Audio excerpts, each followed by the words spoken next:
લોકસભા સામાન્ય ચૂંટણી 2024 અંતર્ગત સાબરકાંઠા જિલ્લા ચૂંટણી અધિકારી અને જિલ્લા કલેક્ટર શ્રી નિમિષ દવેના માર્ગદર્શન હેઠળ વહીવટીતંત્ર દ્વારા પ્રિસાઇડિંગ અને મદદનીશ પ્રિસાઇડિંગ ઓફિસરોની તાલીમ યોજાઈ હતી. આ તાલીમ દરમિયાન આ કર્મચારીઓ પોતાના મતાધિકારથી વંચિત ન રહી જાય તે માટે પોસ્ટલ બેલેટથી મતદાન કર્યું હતું. આ તાલીમમાં માસ્ટર ટ્રેનર દ્વારા પ્રેઝન્ટેશનના માધ્યમથી તમામ ચૂંટણી પ્રક્રિયા અંગે વિસ્તૃત માર્ગદર્શન આપવામાં આવ્યું હતું. તેમણે ચૂંટણી પર્વે, ચૂંટણી દરમિયાન અને ત્યારબાદ ધ્યાને લેવાની બાબતો, આદર્શ આચારસંહિતા વિશે, ચૂંટણી પર્વ સંધ્યાએ જરૂરી સ્ત્રોત તથા સામગ્રીઓ, મતદાન દિવસની જવાબદારીઓ, ઈવીએમ મશીન, વીવીપેટ મશીનનો ડેમો અને જરૂરી બાબતો વિસ્તૃત માર્ગદર્શન પૂરું પાડવામાં આવ્યું હતું.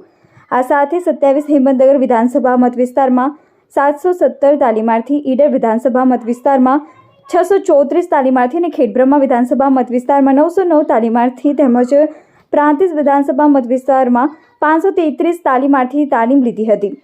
પ્રિસાઇડિંગ અને મદદનીશ પ્રિસાઇડિંગ ઓફિસરોની તાલીમ યોજાઈ હતી. આ જિલ્લાના કુલ 2793 પ્રિસાઇડિંગ અને મદદનીશ પ્રિસાઇડિંગ અધિકારીઓની તાલીમ યોજાઈ હતી, જેમાં તાલીમાર્થીઓએ મતદાન કર્યું હતું. આ તાલીમમાં તમામ વિધાનસભા મત વિસ્તારના મદદનીશ ચૂંટણી અધિકારી અને પ્રાંત અધિકારીશ્રી, મામલતદારશ્રી સહિત ચૂંટણી પ્રક્રિયા સાથે જોડાયેલા અધિકારી કર્મચારીઓ ઉપસ્થિત રહ્યા હતા. આબિદ ભુરા, સાબરકાંઠા દ્વારા.